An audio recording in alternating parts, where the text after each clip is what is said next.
3 ವರ್ಷದೊಳಗಿನ ಮಕ್ಕಳಿದ್ರೆ ಕೂಡ ನಮಗೆ ಶಿಶುವಿಹಾರದಲ್ಲಿ ನೋಡ್ಕೊಳ್ಳುವಂಥ ವ್ಯವಸ್ಥೆ ಮಾಡಿ ನಮಗೆ ತುಂಬ ಸಹಾಯ ಮಾಡಿದ್ದಾರೆ ಸರ್. ಮಕ್ಕಳಿಗೆ ತಾಯಂದಿರಿಗೆ ಬೇರೆ ಕಡೆಯಲ್ಲಿ ಬಿಟ್ಟು ಬರೋದಕ್ಕೆ ಇಲ್ಲೇ ಬಿಡೋದೊಂದು ಒಳ್ಳೆಯ ಇದಲ್ವಾ. ಮಗುವನ್ನು ಕರ್ಕೊಂಡು ಹೋಗ್ಬೇಕಲ್ಲ, ಬಸ್ ಇದ್ದ ಕಾರಣ ತುಂಬಾ ಹೆಲ್ಪ್ ಆಗಿದೆ. ಆದ್ರೆ ಈ ಬಸ್ ಬಂದ ಕಾರಣ 7-7:30 ಆಗೋದ್ರೊಳಗೆ ಮನೆ ಮುಟ್ತಾ ಇದ್ದೆ.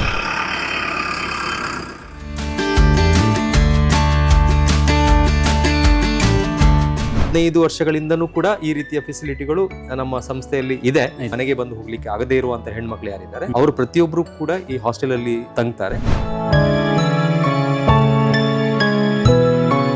ಪದಾರ್ಥಗಳಿರಲ್ಲ, ಏನೂ ತರಕ್ಕಾಗಲ್ಲ. ಯಾಕಂದ್ರೆ ತರದೇ ಒಂದು ಸಣ್ಣ ಕ್ಯಾರಿ. ಪೂಜ್ಯರಲ್ಲಿ ಚರ್ಚೆ ಮಾಡಿ ಪೂಜ್ಯರ ಹತ್ರ ರಿಕ್ವೆಸ್ಟ್ ಮಾಡಿಕೊಂಡು ಒಂದು ಒಳ್ಳೆ ಸುಸಜ್ಜಿತವಾದಂಥ ಕ್ಯಾಂಟೀನ್.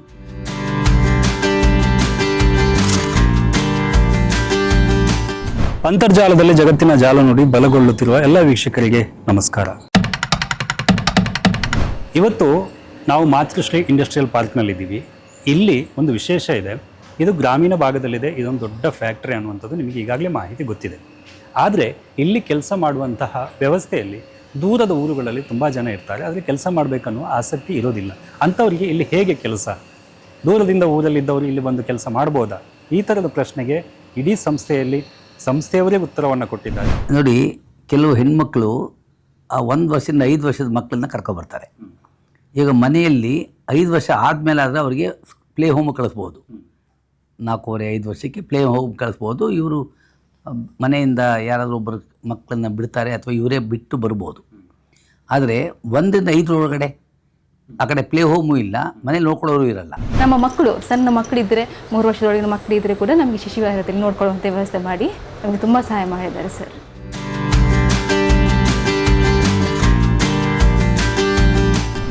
ಗಂಡ ಕೆಲಸಕ್ಕೆ ಹೋಗಿರ್ತಾರೆ, ಇವರು ಈ ಕಡೆ ಬರಬೇಕು, ಮನೇಲಿ ಇನ್ಯಾರೂ ಇರಲ್ಲ. ಆವಾಗ ಮಗುನ ಯಾರು ನೋಡ್ಕೋಬೇಕು, ಆ ಒಂದು ಪ್ರಶ್ನೆ ಬರುತ್ತೆ. ಅದಕ್ಕೋಸ್ಕರ ಪೂಜ್ಯರು ಏನು ಮಾಡಿದ್ರು, ಯೋಚನೆ ಮಾಡಿದ್ರು ಅಂದರೆ ಯಾಕೆ ಈ ಮಕ್ಕಳಿಗೆ ಒಂದು ವ್ಯವಸ್ಥೆ ಮಾಡಬಾರ್ದು ಅನ್ನೋ ಹೇಳಿ ಒಂದು ಸಣ್ಣ ಶಿಶುವಿಹಾರದ ಟೈಪಲ್ಲಿ ಕ್ರಶನ್ನು ಓಪನ್ ಮಾಡಿದ್ರು.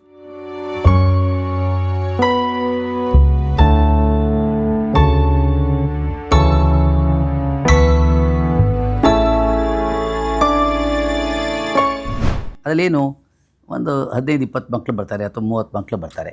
ತಾಯಿಯಿಂದ ಬೆಳಿಗ್ಗೆ ಬರೋವಾಗ ಕರ್ಕೊಬರ್ತಾರೆ. ಅವ್ರಿಗೆ ಬೇಕಾದಂತಹ ವ್ಯವಸ್ಥೆ ನಾವು ಮಾಡಿದ್ದೀವಿ.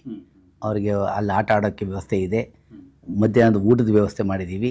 ಅವ್ರು ನೋಡ್ಕೊಳ್ಳೋಕ್ಕೆ ಒಬ್ಬರು ಸೂಪರ್ವೈಸರ್ನ ಇಟ್ಟಿದ್ದೀವಿ. ತುಂಬ ಕಮಿಟೆಡ್ ಲೇಡಿ ಅವರು ನಮ್ಮ ತಾಯಿಯಂದ್ರು ನೋಡ್ಕೊಳ್ಳೋದಕ್ಕಿಂತ ಚೆನ್ನಾಗಿ ಅವ್ರು ನೋಡ್ಕೊಳ್ತಾರೆ. ಅಷ್ಟು ಅವ್ರ ಹತ್ರ ಚೆನ್ನಾಗಿ ಹೊಂದ್ಕೊಂಡು ಮಕ್ಕಳು ಆಟ ಆಡ್ತಾ ಇರ್ತಾರೆ.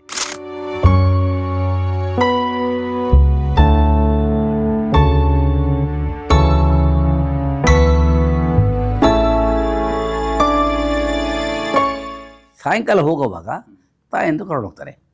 ಇದ್ರ ಮಧ್ಯೆ ತಾಯಿಗೆ ಮಗು ನೋಡಬೇಕು, ಪಕ್ಕದಲ್ಲೇ ಇರೋದ್ರಿಂದ ಯೂನಿಟ್ಟು ಇಲ್ಲೇ ಟೆಕ್ಸ್ಟೈಲ್ ಇರ್ಬೋದು, ಉಪ್ಪಿನಕಾಯಿ ಕಟ್ಕಾಯಿ ಇರ್ಬೋದು, ಎಲ್ಲ 1 ನಿಮಿಷದ ವಾಕು, 2 ನಿಮಿಷದ ವಾಕು. ಒಂದು ಸಲ ಹೋದ, ಮಗು ನೋಡ್ದ, ಅವಳಿಗೂ ಖುಷಿ, ಮಗುಗೂ ಖುಷಿ. ಸೊ ತಾಯಿಗೆ ನಾನು ಮಗುನ ಎಲ್ಲೋ ಬಿಟ್ಬಿಡಿ ಅನ್ನೋ ಭಾವನೆಯೂ ಇರಲ್ಲ. ಆ ಫೀಲಿಂಗಲ್ಲಿ ಆ ಕ್ರಶ್ ಭಾಳ ಅನುಕೂಲ ಆಗುತ್ತೆ. ಅಂದರೆ ಮಕ್ಕಳಿಗೆ ತಾಯಂದಿರಿಗೆ ಒಂದು ಬೇರೆ ಕಡೆಯಲ್ಲಿ ಬಿಟ್ಟು ಬರೋದಕ್ಕೆ ಇಲ್ಲೇ ಬಿಡೋದೊಂದು ಒಳ್ಳೆಯ ಇದಲ್ವಾ. ಮತ್ತು ಮಕ್ಕಳಿಗೆ ಏನಾದರೂ ಆದರೆ ನೋಡಿಕೊಂಡು ಹೋಗ್ಬೋದು, ಬರ್ಬೋದು. ಗಪ್ಪನೆ ಬೇರೆ ಕಡೆಯಲ್ಲಾದರೆ ಪುನಃ ರಜೆ ಮಾಡಿ ಹೋಗಬೇಕಲ್ಲ, ಆದ ಕಾರಣ ಒಂದು ಖುಷಿ ಆಗ್ತದೆ, ತುಂಬ ಖುಷಿ ಆಗ್ತದೆ. ಮಕ್ಕಳು ನನಗೆ ಸಹ ತುಂಬ ಖುಷಿ ಆಗ್ತದೆ. ನಮಗೆ ನನ್ನ ಕೆಲಸ ಅಂತ ಹೇಳಿದರೆ ಮಕ್ಕಳಿಗೆ ಬಂದಾಗ ಅವರನ್ನು ಚೆನ್ನಾಗಿ ನೋಡ್ಕೊಳ್ಬೇಕು. ಮತ್ತು ತಿಂಡಿ ತಿನ್ನಿಸೋದು, ಪಾಠ ಮಾಡೋದು, ಪದ್ಯ ಹೇಳೋದು, ಡ್ಯಾನ್ಸ್ ಎಲ್ಲವೂ ಇದೆ. ಹಾಗೆ ಮಕ್ಕಳಿಗೆ ಏನೆಲ್ಲ ಬೇಕು ಅದೆಲ್ಲ ಮಾಡಬೇಕು. ನಾನು ಬೆಳಿಗ್ಗೆ 8:30 ಜಾಯ್ನ್ ಆಗ್ತೇನೆ. 9 ಗಂಟೆ ನಮಗೆ, 9 ಗಂಟೆಯಿಂದ ಸಂಜೆ 5:30. ತುಂಬ ಅವ್ರ ಸಹ ಒಳ್ಳೆ ಇದು ಮಾಡ್ತಾರೆ. ನಾನು ಸಹ ಅವರಿಗೆ ಒಂದು ಒಳ್ಳೆ ಇದು ಕೊಡ್ತೇನೆ, ಒಳ್ಳೆ ರೀತಿ ನೋಡ್ಕೊಳ್ತಾರೆ. ಊಟ ಎಲ್ಲ ಮಕ್ಕಳದವರೇ ತರೋದು, ಮನೆಯವರೇ ತರೋದು. ಅದನ್ನು ನಾವಿಲ್ಲಿ ಕೊಟ್ಟರೆ ಸಂಜೆಗೆ ಪುಷ್ಟಿ ಮಾಡಿ ಕೊಡ್ತೇವೆ. ಸಂಜೆ ಪುಷ್ಟಿ ಉಂಟು. ದೊಡ್ಡ ದೊಡ್ಡ ಮಕ್ಕಳು ಬಿಸ್ಕಿಟ್ ಅದೆಲ್ಲ ತರ್ತಾರೆ. ಮತ್ತು ಬಾಕಿದವರಿಗೆ ಸಣ್ಣ ಸಣ್ಣ ಮಕ್ಕಳಿಗೆ ಪುಷ್ಟಿ ಉಂಟು. ಆಟ ಸಾಮಾನು ಉಂಟು, ಆಡ್ತಾರೆ. ನಾನು 13 ವರ್ಷ ಬೇಬಿ ಸಿಟ್ಟಿಂಗ್ ಆಗಿ ಮಾತ್ರ 8 ವರ್ಷ ಆಯಿತು. ನೋಡಿ, ಯಾವುದೇ ಒಂದು ಕಂಪ್ನಿಗೆ ಬರ್ತಕ್ಕಂಥ ಹೆಣ್ಮಕ್ಳು ಸುಮಾರು 10-15 ಕಿಲೋಮೀಟ್ರ್ ದೂರದಿಂದ ಬರ್ತಾರೆ. ಅವ್ರ ಮನೆಯಿಂದ ಮೇಯ್ನ್ ರೋಡ್ ಬರೋಕ್ಕೆ 1.5-1.5-2 ಕಿಲೋಮೀಟ್ರ್ ನಡ್ಕೊ ಬರ್ತಾರೆ. ಅದಾದಮೇಲೆ ಒಂದು ಆಟೋ ಹತ್ಕೊಂಡು ಬಸ್ ಹತ್ಕೊಂಡು ಬರಬೇಕು ಅಂದರೆ ಸುಮಾರು 1-1.5 ಗಂಟೆ ಕಾಲ ಬರೀ ಅದರಲ್ಲೇ ಟೈಮ್ ವೇಸ್ಟ್ ಆಗ್ಬಿಡುತ್ತೆ. ವಾಪಸ್ ಹೋಗೋವಾಗ್ಲೂ ಇಲ್ಲ 5:30 ಮುಗಿಯುತ್ತೆ, 5:30 ಮನೆಗೆ ಹೋಗೋದಕ್ಕೆ 7 ಗಂಟೆ ಆಗ್ಬಿಡೋದು. ಇದನ್ನೆಲ್ಲ ಪೂಜ್ಯರಲ್ಲಿ ಚರ್ಚಿಸಿದಾಗ ಪೂಜ್ಯರು ಸಂತೋಷದಿಂದ 2 ಬಸ್ ಕೊಟ್ಟರು. ಲಾಯಿಲದಿಂದ ಬರುದು ಇಲ್ಲಿಗೆ, ಇಲ್ಲದ ನಮಗೆ ಬಸ್ ಇಲ್ಲದಿರ್ತದ್ರೆ ಲಾಯಿಲದಲ್ಲಿ ಹತ್ತಿ ಬಸ್ ಸ್ಟ್ಯಾಂಡಲ್ಲಿ ಇಳಿಬೇಕು. ಪುನಃ ಬಸ್ ಸ್ಟ್ಯಾಂಡಲ್ಲಿ ಯಾವುದಾದ್ರೂ ಬಸ್ಸು ಅಥವಾ ರಿಕ್ಷಾ ಸಿಗ್ತದಂತ ಕಾಯ್ಬೇಕು. ಸಂತೆಗಟ್ಟೆಗೆ ಒಂದು ಇಳಿಬೇಕು. ಪುನಃ ಸಂತೆಗಟ್ಟೆಯಿಂದ ಈಚೆ ಅವ್ರು ರಿಕ್ಷಾದವರು ನಿಲ್ಲೋ ತನಕ ಕಾಯ್ಬೇಕು, ರಿಕ್ಷಾಕ್ಕೆ ಜನ ಆಗೋ ತನಕ. ಪುನಃ ಅಲ್ಲಿಂದ ಬರಬೇಕಾಗ್ತದೆ. ಸಾಧಾರಣ 50-60 ರೂಪಾಯಿ ಖರ್ಚಾಗ್ತದೆ ಬೆಳಿಗ್ಗೆ ಮತ್ತು ಸಂಜೆ. ಮತ್ತೆ ಟೈಮ್ಗೆ ಸರಿಯಾಗಿ ಬರಲಿಕ್ಕೆ ಸಾಧ್ಯ ಇರ್ತಿರ್ಲಿಲ್ಲ. ಈ ಬಸ್ ಇರೋ ಕಾರಣ ತುಂಬ ಉಪಕಾರ ಆಗ್ತದೆ.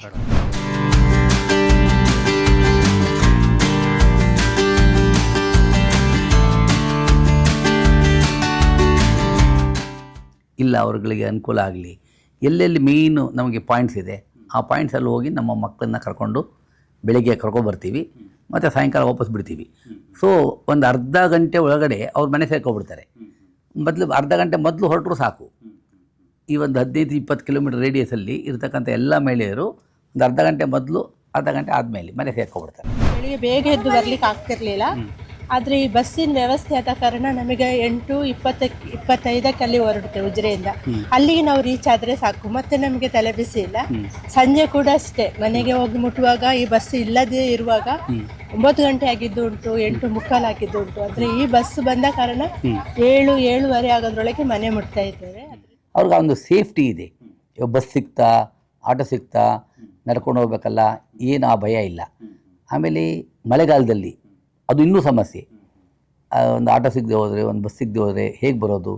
ಸೊ ಇದೆಲ್ಲ ಅದರಿಂದ ಆ ಬಸ್ಸಿನ ಸೌಕರ್ಯದಿಂದ ಅನುಕೂಲ ಆಗಿದೆ. ಅದು ಭಾಳ ಒಳ್ಳೆಯ ದನಿಗಳ ಒಂದು ಗೆಸ್ಚರ್ ಅದು. ಬಸ್ಸಿನ ವ್ಯವಸ್ಥೆ ಅಂದರೆ ನಮಗೀಗ ಇಲ್ಲಿಂದ ನನಗೆ ಉಜಿರೆಯಿಂದ ಬರೋದು. ನಾನು ಬೆಳ್ತಂಗಡಿ ಹೊರಬೇಕಿದ್ರೆ ತುಂಬ ಕಷ್ಟ ಆಗ್ತಿತ್ತು. ಈಗ ಮಗುವನ್ನು ಕರ್ಕೊಂಡು ಹೋಗ್ಬೇಕಲ್ಲ, ಬಸ್ ಇದ್ದ ಕಾರಣ ಒಂದು ಹೆಲ್ಪ್ ಆಗುತ್ತೆ, ತುಂಬ ಹೆಲ್ಪ್ ಆಗಿದೆ. ಇಲ್ಲದ್ರೆ ತುಂಬ ಕಷ್ಟ ಅಲ್ಲ ಮಗುವನ್ನು ಕರ್ಕೊಂಡು ಬರೋದು ಎಲ್ಲ. ತುಂಬ ಒಳ್ಳೆ ಫೆಸಿಲಿಟಿ ಕೊಟ್ಟಿದ್ದಾರೆ ಸಿರಿ ಸಂಸ್ಥೆ.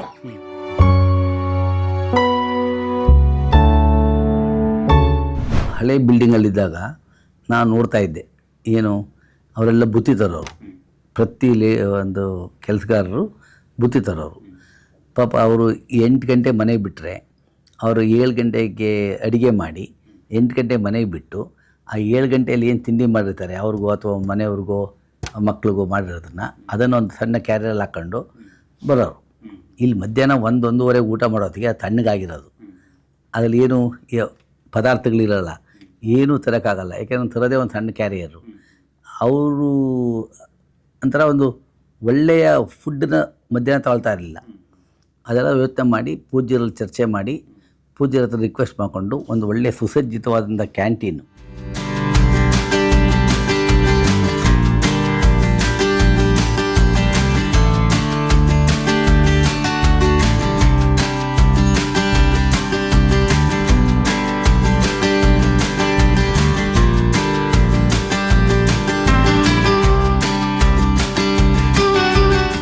ಕೈಯಿನ ಅವಶ್ಯಕತೆಯೇ ಇಲ್ಲ, ಇಂಟರ್ವೆನ್ಷನ್ ಆಫ್ ಹ್ಯಾಂಡ್ 0.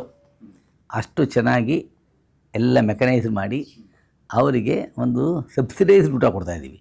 ಅವ್ರು ಸ್ವಲ್ಪ ಅಮೌಂಟು, ನಾವು ಸ್ವಲ್ಪ ಕಂಪ್ನಿಯಿಂದ ಅಮೌಂಟು. ಅವರಿಗೆ ಬಿಸಿ ಬಿಸಿಯಾದ ಊಟ, ಅನ್ನ, ಸಾಂಬಾರು ಅಥವಾ ರಸಮ್ಮು, ಪಲ್ಯ, ಮಜ್ಜಿಗೆ, ಆ ಥರ ಒಂದಷ್ಟು ಐಟಮ್ಗಳು ಅವರೇ ಸೆಲೆಕ್ಟ್ ಮಾಡ್ಕೊಳ್ತಾರೆ. ಸೊ ಅದರಲ್ಲಿ ಬಿಸಿ ಬಿಸಿಯಾಗೂ ಇರುತ್ತೆ. ಅದನ್ನು ಆ ಟೈಮಿಗೆ ಹೋದಾಗ ತಗೊಂಡು ಊಟ ಮಾಡಿ ಈ ಕಡೆ ಬರ್ಬೋದು. ಬುತ್ತಿ ತರಬೇಕು ಅಂತ ಆ ಥರ ಇಲ್ಲ. ಇನ್ನು ಏನಪ್ಪ ಯಾವ್ದು ಮಾಡಿದ್ದೀನಿ ಇವತ್ತು ಮನೇಲಿ ಇಲ್ವಲ್ಲ ಅನ್ನೋದು ಇಲ್ಲ. ಸೊ ನಮ್ಮ ಕ್ಯಾಂಟೀನು ಅದನ್ನು ಆ ಸಮಸ್ಯೆಯನ್ನು ಕೂಡ ಬಗೆಹರಿಸಿದ್ದೀವಿ. ಅದು ಸಬ್ಸಿಡೈಸ್ಡ್ ಊಟ, ಬಿಸಿ ಬಿಸಿ ಊಟ, ತಣ್ಣಗಿರೋದು ಊಟ ಮಾಡೋದು ಬೇಕಿಲ್ಲ ಅವರು. ಅದು ಒಂದು ಭಾಳ ಒಳ್ಳೆಯ ಫೆಸಿಲಿಟಿ ದನಿಗಳು ಮಾಡಿಕೊಟ್ಟಿರೋದು.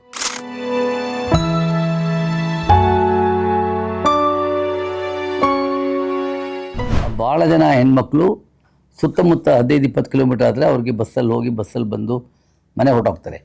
ಕೆಲವು ಹೆಣ್ಮಕ್ಳು ಬೇರೆ ಬೇರೆ ತಾಲೂಕಿನಿಂದ ಬರ್ತಾರೆ, ಬೇರೆ ಜಿಲ್ಲೆಯಿಂದ ಬರ್ತಾರೆ. ಅವ್ರಿಗೆ ಡೈಲಿ ಹೋಗಿ ಬರೋಕ್ಕಾಗಲ್ಲ.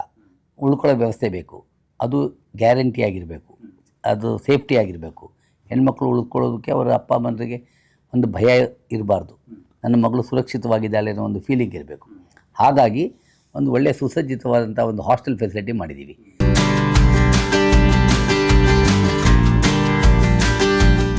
ಅಲ್ಲಿ ಸುಮಾರು 200 ಮಕ್ಕಳು ಉಳ್ಕೊಳ್ಳೋಂಥ ವ್ಯವಸ್ಥೆ. ಅಂದರೆ ಮುಂದೆ ಬೆಳೀತಾ ಕಂಪ್ನಿ ಬೆಳೀತಾ ಸುಮಾರು 200 ಮಕ್ಕಳು ಉಳ್ಕೊಳ್ತಕ್ಕಂತಹ ಬಂಕರ್ ಬೆಡ್ಸ್ಗಳು, ಅದರಲ್ಲಿ ಅವರಿಗೆ ಬೇಕಾದಂತಹ ಎಲ್ಲ ಥರದ ಸೌಕರ್ಯಗಳು, ಬಿಸಿನೀರಿನ ವ್ಯವಸ್ಥೆ ಇರ್ಬೋದು, ಅಡುಗೆ ಮಾಡ್ಕೊಳ್ಳೋಕ್ಕೆ, ತಿಂಡಿ ಮಾಡ್ಕೊಳ್ಳೋಕ್ಕೆ ಒಂದು ಕಿಚನ್ ಸಪರೇಟು, ಹೀಗೆ ಅವ್ರಿಗೆಲ್ಲ ವ್ಯವಸ್ಥೆ ಮಾಡಿಕೊಟ್ಟು ಅವರು ಒಂದು ಸುರಕ್ಷಿತವಾದ ಮನೋಭಾವನೆಯಲ್ಲಿ ಅಲ್ಲಿ ಉಳ್ಕೊಳ್ಳೋದಕ್ಕೆ ಅನುಕೂಲ ಇದೆ. ಬೆಳಿಗ್ಗೆ 9 ಗಂಟೆ ಅಂದರೆ 1 ನಿಮಿಷದಲ್ಲಿ ಬರ್ಬೋದು ಅವರು. ಸಾಯಂಕಾಲ 5:15 5:40 ಮನೆಗೆ ಹೋಗ್ಬಿಡ್ತಾರೆ, ರೂಮ್ಗೆ ಹೋಗಿರ್ತಾರೆ. ಆ ಒಂದು ಸೌಕರ್ಯ ತುಂಬ ಅವ್ರಿಗೆ ಅನುಕೂಲ ಆಗಿದೆ. ಇದು ಶನಿವಾರ ಸಾಯಂಕಾಲ ಏನು ಮಾಡ್ತಾರೆ, ಊರಿಗೆ ಹೋಗ್ತಾರೆ, ಸೋಮವಾರ ಬೆಳಿಗ್ಗೆ ಬರ್ತಾರೆ, ಮತ್ತೆ ಒಂದು ವಾರ ನಮ್ಮ ಜೊತೆ ಇರ್ತಾರೆ. ಸೊ ಅವ್ರಿಗೆ ಮಧ್ಯಾಹ್ನದ ಊಟ ನಾವು ಕ್ಯಾಂಟೀನಲ್ಲೇ ಕೊಡ್ತೀವಿ. ಹಾಗಾಗಿ ಅದೊಂದು ಅನುಕೂಲ ಆಗಿದೆ. ಈಗ ನೋಡ್ತಾ ಇದ್ದೀರಿ ನೀವು, ಇದು ಹಾಸ್ಟೆಲ್. ಇಲ್ಲಿ ಮಾತೃಶ್ರೀ ಇಂಡಸ್ಟ್ರಿಯಲ್ ಪಾರ್ಕ್ನಲ್ಲಿ ಯಾರು ಕೆಲಸ ಮಾಡ್ತಾರೆ ಅವರಿಗೆ ದೂರದ ಊರಿಂದ ಬಂದು ಬಸ್ಸಿನ ಸಂಪರ್ಕ ಇರೋದಿಲ್ಲ, ಕೆಲವು ಕಡೆ ಹಳ್ಳಿ ಪ್ರದೇಶಗಳಿರುತ್ತೆ. ಅಂತಹ ಸಂದರ್ಭದಲ್ಲಿ ಅವರಿಗೆ ಇಲ್ಲಿ ಕೆಲಸ ಮಾಡುವ ಆಸಕ್ತಿ ಇರುತ್ತೆ, ಒಂದು ಅವಕಾಶ ಇರುತ್ತೆ ಕೆಲಸ ಮಾಡಬೇಕು ಅನ್ನುವಂಥದ್ದು. ಅಂಥವರಿಗೆ ಬಂದು ಓಡಾಡುವಂಥದ್ದು ಕಷ್ಟ ಆಗುತ್ತೆ. ಇದನ್ನು ಗಮನಿಸಿರುವಂತಹ ಇಲ್ಲಿನ ಮ್ಯಾನೇಜ್ಮೆಂಟ್ ಅವರಿಗಾಗಿ ಹಾಸ್ಟೆಲ್ ವ್ಯವಸ್ಥೆಯನ್ನು ಮಾಡಿದೆ. ಈಗ ನಾವು ನೋಡ್ತಾ ಇದ್ದೀವಿ, ತುಂಬ ವಿಶಾಲವಾಗಿದೆ. ಬೆಡ್ ಎಲ್ಲ ಹೊಸ ಪರಿಕರಗಳನ್ನೇ ಉಪಯೋಗಿಸಿಕೊಂಡು ಇಲ್ಲೊಂದು ಸುಸಜ್ಜಿತವಾದ ಹಾಸ್ಟೆಲ್ ಇದೆ. ಇಲ್ಲಿ ಎಲ್ಲರೂ ಕೂಡ ಕೆಲಸ ಮಾಡ್ಬೋದು, ಆನಂತರ ಉಳ್ಕೊಳ್ಳುವಂತಹ ವ್ಯವಸ್ಥೆ ಇದೆ. ಈ ಬಗ್ಗೆ ಈಗ ಹೆಚ್ಚಿನ ಮಾಹಿತಿ ಕೊಡೋದಕ್ಕೆ ನಮ್ಮ ಜೊತೆಗಿದ್ದಾರೆ ಜೀವನ್ ಅವರು. ಮುಖ್ಯವಾಗಿ ಒಂದು ಮನೆ ವಾತಾವರಣ ಅಂತ ಹೇಳುವಂಥದ್ದೊಂದು ವಾಕ್ಯ.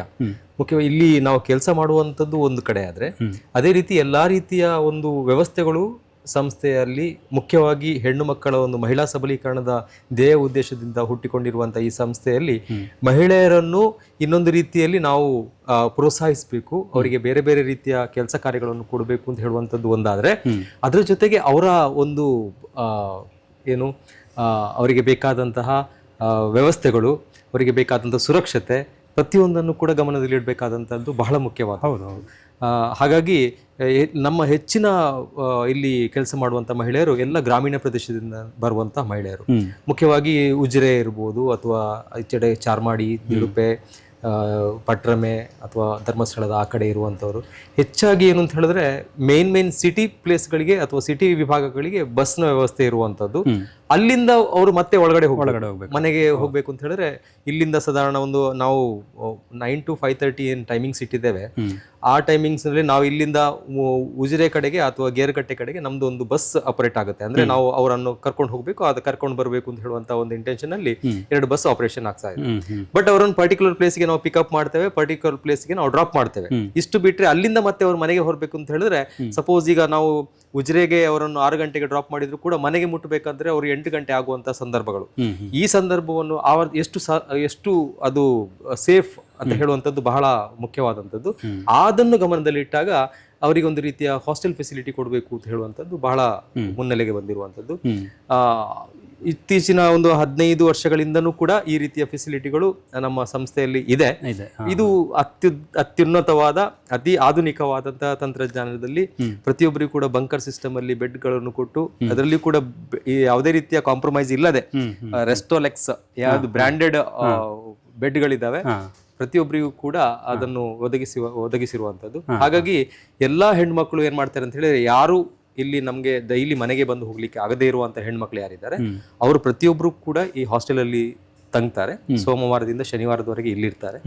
ಆ ನಂತರ ಶನಿವಾರ ಮನೆಗೆ ಹೋಗಿ ಮತ್ತೆ ಸೋಮವಾರ ಇಲ್ಲಿಗೆ ಬಂದು ಸೋಮವಾರದಿಂದ ಶನಿವಾರದವರೆಗೆ ಇಲ್ಲಿ ಕೆಲಸ ಮಾಡುವಂತ ನಿಟ್ಟಿನಲ್ಲಿ ಇಲ್ಲೇ ತಂಗಿಕೊಳ್ಳುವಂತ ವ್ಯವಸ್ಥೆ. ಅವರಿಗೆ ಕೇವಲ ಇಲ್ಲಿ ತಂಗುವಂತ ವ್ಯವಸ್ಥೆ ಮಾತ್ರ ಅಲ್ಲ, ಜೊತೆಗೆ ಟಿವಿ ವ್ಯವಸ್ಥೆ ಇದೆ, ಎಲ್ಲಾ ರೀತಿಯ ಒಂದು ವ್ಯವಸ್ಥೆಗಳು. ಅಂದ್ರೆ ಒಂದು ಮನೆಯ ವಾತಾವರಣ ನಿರ್ಮಾಣ ಆಗಬೇಕು, ಪ್ರತಿಯೊಬ್ಬರಿಗೂ ಕೂಡ ಒಂದೊಂದು ರೀತಿಯಲ್ಲಿ ವ್ಯವಸ್ಥೆಗಳು ಇರಬೇಕು ಅಂತ ಹೇಳುವಂತದ್ದನ್ನು ಗಮನದಲ್ಲಿ ಇಟ್ಟುಕೊಂಡು ಈ ವ್ಯವಸ್ಥೆಗಳನ್ನು ಮಾಡಿರುವಂತದ್ದು. ಟೋಟಲ್ 200 ಬೆಡ್ಗಳ ಫೆಸಿಲಿಟಿ ಇರುವಂತದ್ದು. 200 ಜನ? ಹೌದು, 200 ಜನ ಆರಾಮದಲ್ಲಿ ನಮ್ಮ ಸಂಸ್ಥೆಯಲ್ಲಿ.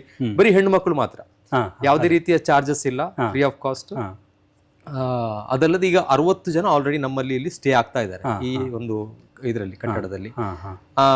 ಹಾಗಾಗಿ ಒಂದು ಎಲ್ಲ ರೀತಿಯಲ್ಲಿಯೂ ಕೂಡ ಅವರಿಗೆ ಒಂದು ಸುರಕ್ಷತೆಯ ಭಾವನೆ ಬರಬೇಕು, ಒಂದು ಸಂಸ್ಥೆಯ ಜೊತೆಗೆ ಅವಿನಾಭಾವ ಸಂಬಂಧ ಇರಬೇಕು ಅಂತ ಹೇಳುವಂಥ ದೃಷ್ಟಿಯಿಂದ ಪ್ರತಿಯೊಂದು ರೀತಿಯಲ್ಲಿಯೂ ಕೂಡ ಅವರಿಗೆ ಏನು ವ್ಯವಸ್ಥೆಗಳನ್ನು ಮಾಡಿಕೊಟ್ಟಿರುವಂಥದ್ದು ಶ್ರೀ ಧರ್ಮಸ್ಥಳ ಸಿರಿ ಗ್ರಾಮೋದ್ಯೋಗ ಸಂಸ್ಥೆ. ಇನ್ನು ಬಾಕಿ ಟೈಮಲ್ಲಿ ಅವರಿಗೆ ಟೀ ಕುಡಿಬೇಕು, ಈ ಥರ ಅವು ಅಡುಗೆ ಮಾಡುವಂಥ ವ್ಯವಸ್ಥೆ ಉಂಟಾ? ಖಂಡಿತವಾಗಿಯೂ ಕೂಡ. ಯಾಕಂತ ಹೇಳಿದ್ರೆ ಅದು ಎಲ್ಲ ಬೇಸಿಕ್ ನೀಡ್ಸ್ ಅಂತ ನೀವು ಕೇಳ್ತಿರುವಂಥದ್ದು ಖಂಡಿತವಾಗಿ ಮೂಲಭೂತ ಸೌಕರ್ಯಗಳು ಅಂತ ಹೇಳುವಂಥದ್ದು. ಖಂಡಿತವಾಗಿಯೂ ಕೂಡ ಇಲ್ಲಿ ಹಾಸ್ಟೆಲ್ನಲ್ಲಿ ಉಳ್ಕೊಳ್ಳುವಂಥ ಅಷ್ಟು ಜನಕ್ಕೆ ಅಥವಾ ನಮ್ಮ ಕೆಲಸ ಮಾಡುವಂಥ ಅಷ್ಟು ಜನಕ್ಕೆ ನಮಗೆ ಇಲ್ಲಿ ಕ್ಯಾಂಟೀನ್ ವ್ಯವಸ್ಥೆ ಇದೆ. ಕ್ಯಾಂಟೀನ್ನಲ್ಲಿ ಬೆಳಿಗ್ಗಿನ ಉಪಹಾರ, ಮಧ್ಯಾಹ್ನದ ಊಟ, ಸಾಯಂಕಾಲದ ಉಪಹಾರ, ರಾತ್ರಿಯ ಊಟ ಮಾತ್ರ ನಾವು ಇಲ್ಲಿ ಹಾಸ್ಟೆಲ್ನವರಿಗೆ ಮಾತ್ರ ಮಾಡುವಂಥದ್ದು. ಆ ಊಟವನ್ನು ಅವರೇ ಮಾಡ್ಕೊಳ್ತಾರೆ, ಅಂದ್ರೆ ಅವರೇ ರೆಡಿ ಮಾಡ್ಕೊಳ್ತಾರೆ. ಇಲ್ಲಿ ಪ್ಯಾಂಟ್ರಿ ವ್ಯವಸ್ಥೆ ಇದೆ. ಇದರ ಈ ಹಾಸ್ಟೆಲ್ 2 ಹಾಸ್ಟೆಲ್ಗಳ ಮಧ್ಯಭಾಗದಲ್ಲಿ ಪ್ಯಾಂಟ್ರಿ ವ್ಯವಸ್ಥೆ ಇದೆ. ಅವರಿಗೆ ಆಗಲಿ ಒಂದು ಅಡುಗೆ ರೂಮ್ನ ವ್ಯವಸ್ಥೆ ಇದೆ. ನೈಟ್ ವ್ಯವಹಾರಗಳನ್ನು ಅಡುಗೆ ವ್ಯವಹಾರಗಳನ್ನು ಅವರೇ ಮಾಡ್ಕೊಳ್ತಾರೆ. ಅಂದ್ರೆ ಗ್ರೂಪ್ ಏನಿರುತ್ತೆ, ಈಗ ಅವರದ್ದೊಂದು ಗ್ರೂಪ್ ಮಾಡ್ಕೊಂಡಿದೀವಿ, ಗ್ರೂಪ್ ಅಂತ ಲೀಡರ್ ಮಾಡಿದೀವಿ ನಾವು. ಅದ್ರಲ್ಲಿ ಏನ್ ಮಾಡ್ತಾರೆ ಅಂದ್ರೆ ಒಂದು ವಾರದ ಅಡಿಗೆಯನ್ನು ಒಬ್ರು ಮಾಡಬೇಕು, ಒಂದು ಗ್ರೂಪಿಗೆ ವ್ಯವಸ್ಥಿಬಿಟ್ಟು, ಹಾಗೆ ಪ್ರತಿ ವಾರದಲ್ಲಿ ಒಂದೊಂದು ಗ್ರೂಪ್ ವೈಸ್ ಅವರು ಅಡಿಗೆಗಳನ್ನು ಮಾಡಿಕೊಂಡು ಅವರ ಒಂದು ದಿನಚರಿಯನ್ನು ರಾತ್ರಿಯ ಒಂದು ಹೊತ್ತಿನ ಅಡಿಗೆ ರಾತ್ರಿಯ ಒಂದು ಹೊತ್ತಿನ ಅಡಿಗೆ ಮಾತ್ರ. ಬೆಳಿಗಿನ ತಿಂಡಿ ಇಲ್ಲೇ ಆಗುತ್ತೆ, ಕ್ಯಾಂಟೀನ್ ವ್ಯವಸ್ಥೆ ಇದೆ. ಮಧ್ಯಾಹ್ನದ ಊಟ ಎಲ್ರಿಗೂ ಕೂಡ ಇಲ್ಲೇ ಇರುವಂತದ್ದು.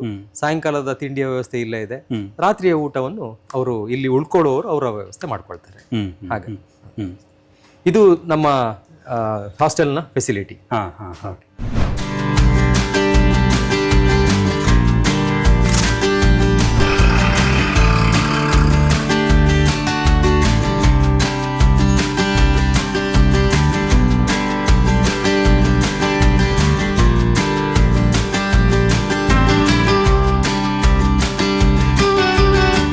ವೀಕ್ಷಕರೇ, ನಿಮಗೆ ಈ ವಿಡಿಯೋ ಇಷ್ಟ ಆಗಿದ್ರೆ ನೀವು ನಮಗೊಂದು ಗಿಫ್ಟ್ ಕೊಡಬೇಕು. ಕೊಡ್ತೀರಲ್ಲ? ಪ್ರಾಮಿಸ್. ಈ ಗಿಫ್ಟಿಗೆ ₹1 ಕಾಸು ಕೊಡಬೇಕಾಗಿಲ್ಲ. ಅದೇನು ಗೊತ್ತಾ?